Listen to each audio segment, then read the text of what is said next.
Welcome back to another 2 Plus podcast. Today we're talking dragons, chaos dragons specifically. We're here with Paddy, Alisdair, Alex, formerly known, well, still known as Chaos Alex for his expertise today. But we are all preparing for a 1,500 point tournament in November. And after the tournament, or about the same time that the tournament details were released, the Arcane Journal for Warriors of Chaos came out, and probably, maybe not to some people's surprises, but dragons, which everyone thought was already worried about, were a big deal. And we're going to talk today about how big a deal they might be. To get straight into it, we wanted to start with what was really going on with Games Workshop here. And do you think they've really lost the plot, or are they pro-dragon in the way they talk about the design of the game? What do you think, Alex, as someone who's played Chaos, specifically took a non-dragon list last time, but seems to have capitulated this time around? I think to summarize it, you got to look back at what GW's been doing with the other arcane journals. So dwarves, the commentary was we're just going to go all in to what they already do well.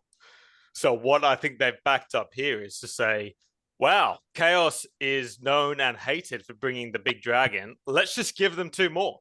So you can bring three if you really wanted to. Not at 1,500 points, of course. You're only limited to two. Just two. But I think just to the commentary is very much that they're saying, yeah, go for it. And look, the comments on the Warhammer community page was we actually don't mind people taking dragons. In fact, we like that you're spending money on them, that you're spending time painting them, probably more preferably the money, but that you're investing these points, you've got to feel like you're getting something back. So I think Chaos is definitely moving into a space where it's feeling elite, just again without those Chaos Warriors being included. Yeah. What do you think, Alistair? Backing it up? Yeah, look, definitely. I don't think there's any doubt that Games Workshop, they knew exactly what they were doing. 375 point, 375 point dragon that fits perfectly in at 1,500 points. No, there's no question. I suppose to Chaos Alex's point, when you're really thinking about the design, infantry in general in the old world really has just been sidelined quite significantly, and it does feel there is so much effort going in at the moment to large big set pieces, things that are interesting, I suppose, both to look at but maybe a little bit controversial to bring along. So the Chaos Dragon, the Chaos Dragons, they're going to be really interesting, and it's going to be really interesting to see how it shapes the way that people are prepared to approach 1,500 points. 2,000 points, everyone knew you had to deal with the dragon. Everyone was very clear and had a baseline level of expectation that here be dragons. But 1,500 points, now that you've got this very cheap option that still leaves you with a character slot wide open, it's going to be tough. Paddy, you were someone who might not have taken a dragon. Have you had second thoughts? Do you have to fight fire with fire? I've thought about it for a while. I've played with dragons, but only at 2K points. I think they're pretty, well, obviously very strong, but I'm currently not bringing a dragon. It's just not how I necessarily like to play. I like having a balanced list where I can have multiple things to do and not just putting all my eggs in a specific play style. But like I'm building the list expecting dragons. Maybe dragon. I'm hoping I'm not seeing dragons, but if it's there, it's there. And I've got a strong inkling there might be two coming from someone in this group. Maybe. It could be anyone. Could be anyone. Look, I guess the first type of dragon that we were getting used to was the Chaos Lord on a dragon. And, or, not, obviously you can put a sorcerer on it too, but the Lord was famous for having the huge saves. And we were sort of talking about, yeah, mostly they always have enchanting aura. The regen crown is in there, but it seems to be that if people are starting to try to take Ogre Blade, and then probably that Mark of Nurgle was there too. Do you think the Chaos Lord still has a place? I mean, even at 1,500, that's a lot. But is it starting to become old hat now that there are new dragons on the block? So we'll start with Alex, I suppose, again. I, for one, have always favored the Sorcerer over the Chaos Lord, just simply because that's my playstyle, and I think Magic is a lot stronger. I think now that Galrock is in the game, especially at 1,500 points, he's going to offer an option to bring a level 4 and a combat behemoth, quite literally, for 465 points. And yes, it's more expensive than your Chaos Lord, your Chaos Sorcerer on a mount. Not on a dragon though. He's not as good as a Chaos Lord on a dragon or a Sorcerer Lord on a dragon. He has less wounds. He certainly doesn't have a ward save, which we can go into later, and the implications of that. But it's an interesting choice because I think at the smaller points end, you're definitely going to drift towards that. Now, the Chaos Lord has its place at 2,000 points. I just don't think we're going to see it at the 1,500 point level because I think people automatically go to, I need to bring a level 4 wizard above everything else. Like that's what I'm starting my list with, to go to a semi-social event that we've been to, and the next one we're looking forward to. Previously social, now quite animals. Yeah. Well, maybe a bit more less social, but still maintaining that social mandate is that, you know, we probably have a ranking of dragons now. Galrock probably being number 3 of the choice. Yeah. I would say that's my hot take on there. So he's definitely the social pick, which we can go into. Perhaps, Alisdair, you could comment a bit more. Yeah, what do you think, Alisdair? Social mores, do they matter when picking dragons? Social dragons. I feel, yeah, they do. I mean, look, we sort of covered the previous tournament, and I think one of the things on reflection, yes, that was a very friendly, low pressure sort of tournament environment. That said, I feel like nearly every list still brought a composition that you would see reflected in competitive environments on, you know, relatively successful tables. And the reason I say that is, you know, you consider the dwarves with those big hammer blocks or the longbeard blocks and the massive king doing d6 wounds and that sort of thing. You look at, I suppose, you know, Paddy's wood elves, which were very strong, very competitive, very focused. Nearly every level 4 that went into it had a ruby ring and was designed around avoidance. So to be real with ourselves, there is an element of, there was a competitive flavor already there. The absence of dragons, I suppose, is something of an escalation that we weren't prepared to do before. But that said, you know, as I said, a 375 point rare slot dragon now, there is no other behemoth in the game that compares to a dragon. There are some that have some of the benefits, like high weapon skill, high strength. There are some that are high toughness, high save, high protection. There's nothing that compares to the rounded, balanced sort of performance of either the Walk Fire Dragon, Galrock to an extent, but as Alex says, I do feel that he's the softer choice of the 3, to be honest. He uses a character slot. He's not as good as a mounted dragon. It's going to be more friendly to see him, certainly, than it is to see nearly any other dragon that's available at the moment, for sure. What do you think, Paddy?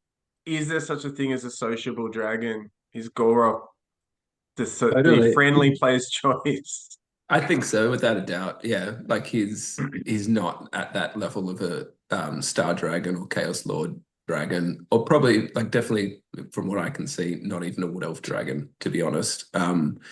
So, like, if I had to see a dragon, I would want to see him, or I'd probably want to see the Sun Dragon. Obviously, I think that's probably like the lowest and biggest, the best friend dragon, but friendly dragon, almost. A friendly dragon, yeah. So yeah, I think he's definitely toned down a bit. The armor saves aren't there. Level 4 is great, but he has that weird stupidity rule, which will inevitably be funny in a game where it mutes him a little bit. So yeah, I think he is definitely the friendly dragon. Yeah, to get like Gorok 465 points, level 4 doesn't have Law of Chaos, so you're not getting the Blue Fire of Zinch. Other things that the leadership 9 test, it seems pretty rough. If you fail that, I guess it's a 1 in 6 chance once a game. And as you said just then, Paddy, the saves aren't there. If I sat across from Gorok, I wouldn't think that's bad form at one of these tournaments. Is that the consensus, I suppose, here? Do you think, Alex, that's what you'd say? If it's Gorok and nothing else, you can't really complain at this level anymore about what else is going around in the metagame? I think Golruk, he does have his gimmicks, and by the way, on the stupidity test and the test games I've had against Alisdair, he's failed them. Luckily, at the beginning of the game, where it's the most unimpactful, and he's not just standing out in the middle of the field somewhere. However, as you say, he doesn't get Law Chaos, which is a massive oversight, I think, is going to get retrospectively errated to include that he's swallowed a Lord of Change and can't cast any Chaos spells. I think there are other subtleties to him that do actually make him gimmicky, though, because there's things like the Infernal Gateway, which means that he can move and then teleport himself into a better position. So if you're trying to escape, aka another dragon chasing you down, he can do that. He has to get the cast off, of course, but that can happen. He's got possibly 2 assailment spells that he can get access to. Stream of Corruption, I've never even looked at until having Gulruk around, and it managed to nab a few extra wounds off of a nearby unit that he was not even shooting at, that just got caught in the blast, which ended up adding combat wounds to the resolution. And so he can have these small moments in the game where he's good, but ultimately his save 3+ and 5+ regen can be taken down very quickly. The 6 wounds disappears very quickly once you start to lose a lot. And rather interestingly, Alistair and I did this incorrectly the first game with regen, is that even if he saves on the regen, he still takes the wounds for combat resolution against him. So you can very easily beat him with something else, or even medium grade something else, and on combat resolution, and potentially make him flee. Because he's leadership 9, but if you've got something that's terror causing, maybe, or as John did to me in my game in the first tournament, Abyssal Howl, which reduces your leadership, suddenly it becomes a 1 in 4 chance he's fleeing. So there are moments that he's around. But again, for me, I think he's going to be the one that I take to the tournament because he's killable, he's explainable without being too oppressive, and without, I feel, escalating the kind of dad code that we've got going on at these events around the place. Maybe the Warp Fire will see an appearance. I think he's actually easier to kill at times because he's got even 1 less armor save. Potentially the ward save kicks in from the magic weapons. His nuclear detonation can be hilarious. However, if that at the 1500 point tournament, they're the 2 we're going to see. Is my feel. I don't think you're going to bring a Chaos Sorcerer on Dragon with the Warp Fire, because then you're left with like 400 points or 450 points to spend on, or 500 points on something else, which is not ideal. You're playing against it, Alisdair. Is it fun to play against? To be fair, the most recent game that we have had, I have been fielding a black dragon of my own. So flying around with a sorceress who's combat oriented using illusion. But failed many charges, unfortunately. Many charges. Let's not go into that. But as far as playing against Golruk, I mean, it's like playing against any other sort of mid-range mounted character, particularly a sorcerer. He's no match for nearly any other dragon. He's just not. The regen save, meaning that even if you're saving the wounds, you're losing on combat resolution, has such an enormous impact on his potential survivability in a combat scenario against another dragon that he's in big trouble if he gets pinned by really anything that's combat oriented that's going to grab him. The loss of those additional wounds is another big one for him because he just can't last in a prolonged combat. So his choice, like any other mounted character facing up to a dragon, is to run away. That said, yeah, he's limited to Law of Darkness, right? So sorry, Law of Dark Magic. So the fact that he's rolling for 4 spells means that, yeah, he could get 2 assailment spells, Infernal Gateway and Word of Pain, and he's bouncing around, reducing toughness, charging into something when it's important, using as assailments. Could also means that he gets Phantasmagoria and whatever the other one is. But it totally affects the way that you're going to use him in a game, whatever spells that you end up rolling up with him. I don't personally feel the Law of Chaos thing is an oversight. I think they've actually made something of an effort to make him more appealing at lower points. But again, of the two, I would certainly feel that he's the choice that's more justifiable, even in the context of bringing some other partner combat character to go with the Warp Fire, like the Warp Fire aura in particular. Specifically targeting a lot of things that would be used to defend against a dragon. The explosion is hilarious.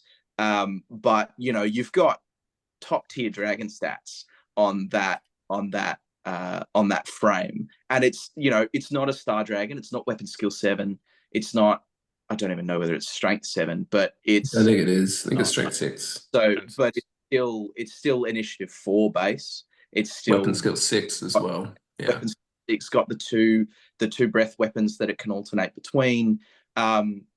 It's a very, very big and scary monster. But I feel taking a combat lord, or even taking the avoidance version of a sorcerer on a dragon, far more obnoxious than bringing either of those two. And it's one of the reasons that if I end up taking a black dragon in November, I certainly will not run, just on principle, that battle magic Ruby Ring of Ruin avoidance dragon, because it's you talk about feels bad moments in games when that thing's going great. I've murdered a unit over here with 1 fireball. I've murdered one over here with 1 fireball, and I've just bounced a pillar through your army. And that's 3 of my 4 spells, and now I'm going to use Arcane Urgency to move another 10 inches away, so you can never catch me. That doesn't feel good. Doesn't feel good even really to think about. It's like, oh, that's so efficient, great, but who's going to have fun against a dragon like that? I would prefer to run, a dragon that's going to see combat, a dragon that, if I mount a sorceress on it, is, yes, oriented to doing lots of combat damage, but if I whiff a doppelganger, if I don't roll the doppelganger when rolling up 5 spells out of the 6, that's it for that utility of the dragon. And that's the chance I'd rather take than bringing one of those big combat nasties. And that happened in our game where you didn't get doppelganger off. You did and rolled 2 hits. It's certainly there. I mean, for me, the difference between the dragons can be profound as a Warriors of Chaos player against Dark Elves, because my anti-dragon is high strength attack. So the Pendant of Kaleth running around, giving a 4+ ward to your Manticore mounted lord, your dragon mounted lord, is quite impressive. But, if you're an Orcs and Goblins player with 40 Night Goblins firing poison shots, maybe it's not. Do you feel confident, Paddy, that there's hope here? I mean, we have sort of looked at these big ones, the added wounds plus the ward save feels to me the problem.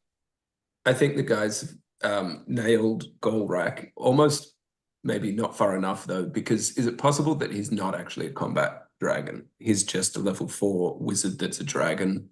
I don't know, I'm trying to find this rule. Is he, being a behemoth, close order? Because he doesn't have that special rule on his Ooh. on the Profile.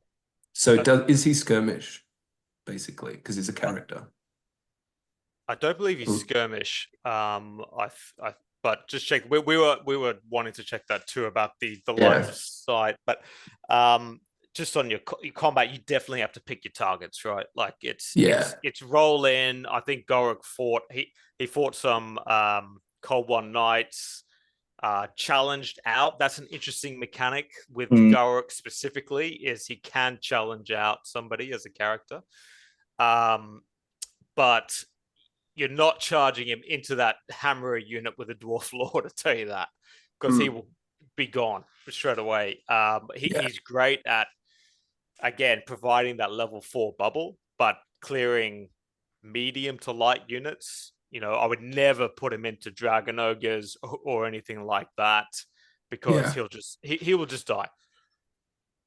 Because like to me, like I always get confused with the 360 line of sight thing. That's a massive hindrance for him, I think, if he's not, because he's not a massive combat lord. He is innately level 4, so you need him to be a strong caster. So if you have the restrictions of a mounted dragon lord with the vision arc, then I think that brings him down again. I mean, the wounds and the ward save option, though, are the biggest thing for me. That makes them killable. 6 wounds is killable. I run a Tree Man Ancient that's toughness 6.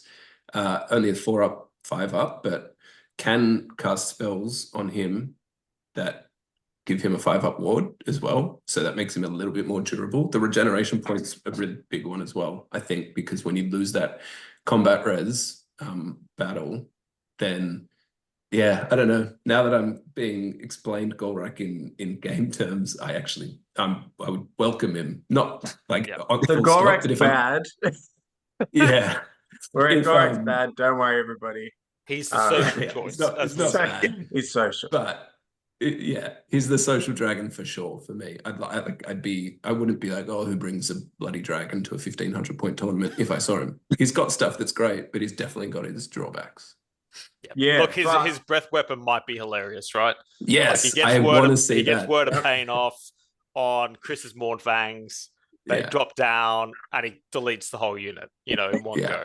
There's a couple of things that need to go off, but it's going to happen. It's going to happen. 1 in 10 games. It's more the thing for me is like, oh, you finally chased me down with your big combat character or your dragon. And okay, you might be toughness 5 or toughness 6, but if you touch me, I'm going to be in big trouble. And you get that clutch breath off.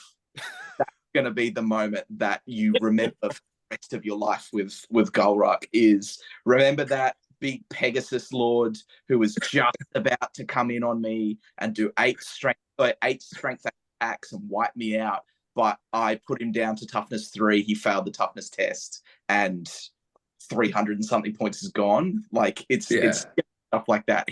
He has that weird variation and that little bit of randomness to him that I think will make him an entertaining choice, as well as potentially a sort of intelligent choice to sort of bring and play Magic and sort of bounce him around a little bit until he's useful. It seems fitting, like that's sort of the character, isn't it, as well? So I guess to move on, though, we should probably talk about the Warpfire Dragon that Alex, if you want to give your thoughts, feels less fun, more efficient, and just a very, probably more damaging to bring to the tournament at this stage. Yeah, I mean, he's great. I know there's commentary running backwards and forwards about whether to upgrade him to a wizard or not. I think there is merit there potentially, but your problem becomes he's a level 1, he's a level 2. They can get easily dispelled in our terms, 1,500 points. Of course, he's just flat base, 375 points. As we, I think, have jokingly referred to before, he's probably one of the best war machines in the game because he's a stone thrower with a considerably way better multi-wound weapon that can fire off. I mean, he does take a wound off a misfire, but if you're playing someone who can evade you, or you're worried about getting hit by that Bretonnian Lord, just lob a couple of templates across. But yeah, I mean, he's going to charge in. and cause a lot of pain. And then if you do manage to kill him, cause even more pain. So he's going to be very frustrating because, again, if I'm playing Alisdair's Black Dragon, he's probably going straight at the Black Dragon because I know he's not getting his Pendant of Kaleth save.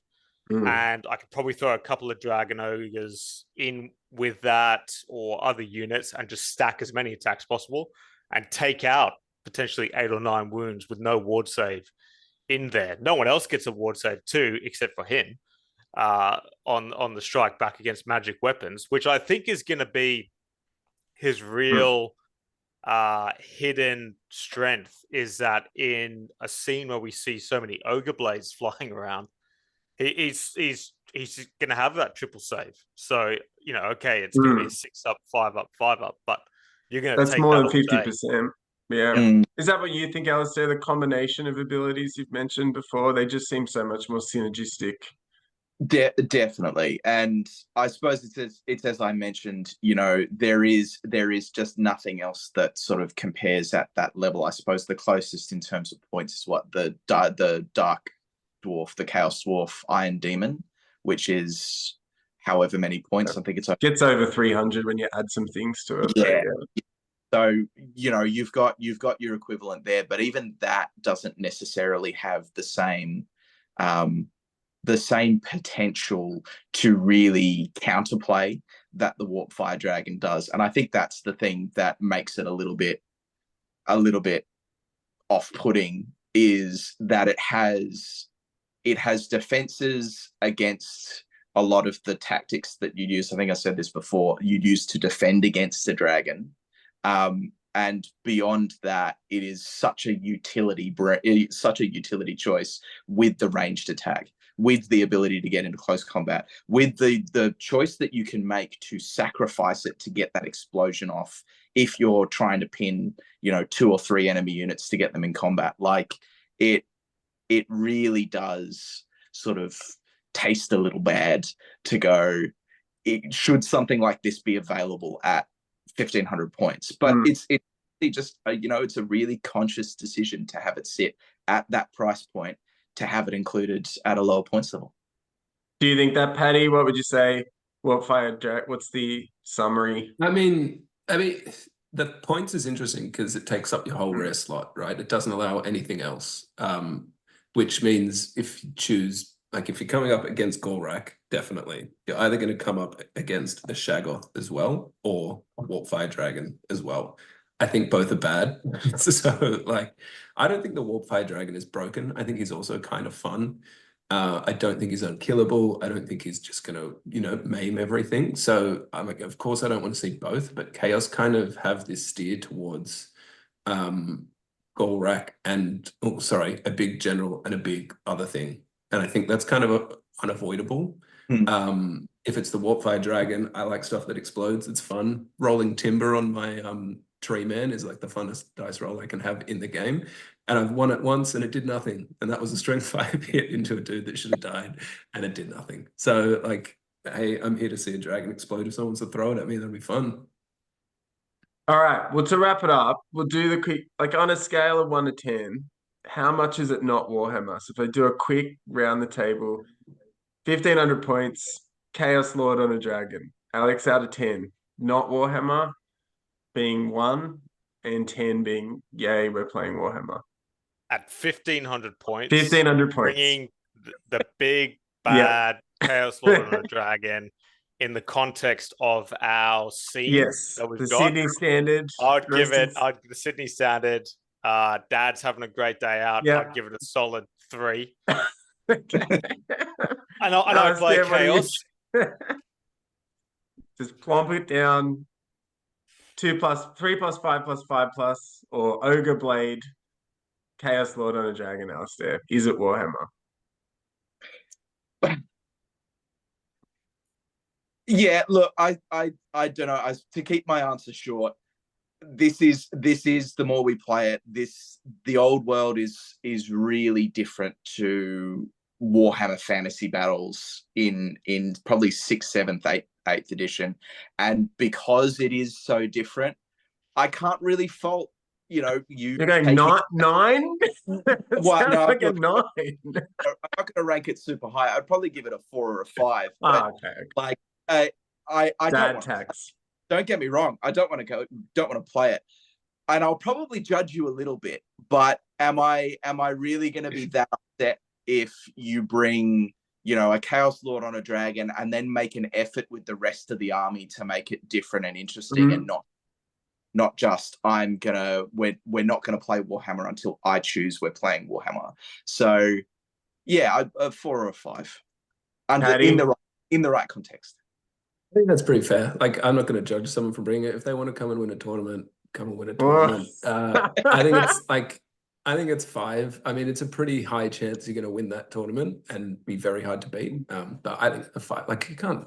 It's the way the old world plays. You can't just take a unit out of the army. Also, yeah, we're gonna light the internet up. It's great. We've only got a couple of minutes, so we'll go Gorak only. Gorak only turns up. Alex, what do you give it in 5 seconds or less out of 10 for This Is Warhammer? 8, 9. He's iconic. He ate a lot of change. He's killable. He's great fun for everybody, and he should have a great paint job. Just saying, if he doesn't have at least 16 different colors on there, there you go. Something to look forward to. Alisdair, what do you think? Gorak only? I'd give him a solid 8. Yeah. Paddy? Yeah. No, I'll give it a 9. Well, I welcome the Gorak. Oh, Warp Fire Dragon. Alex, they turn up. Warp Fire Dragon only. 6 or 7. 6 or 7. Alisdair? I'd probably pitch it at the same level. Again, I'm not interested in playing against it, but I'm not going to blame you. So 5 or 6. Paddy? Yeah, I think still like 8, to be honest. It seems fun.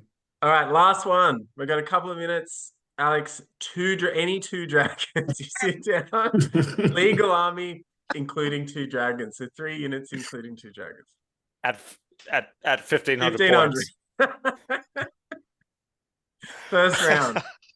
Oh, look, I know what Paddy's going to say. He's going to say, it's a 10. It's a 10. Bring it on. It's iconic. Bring me the dragons.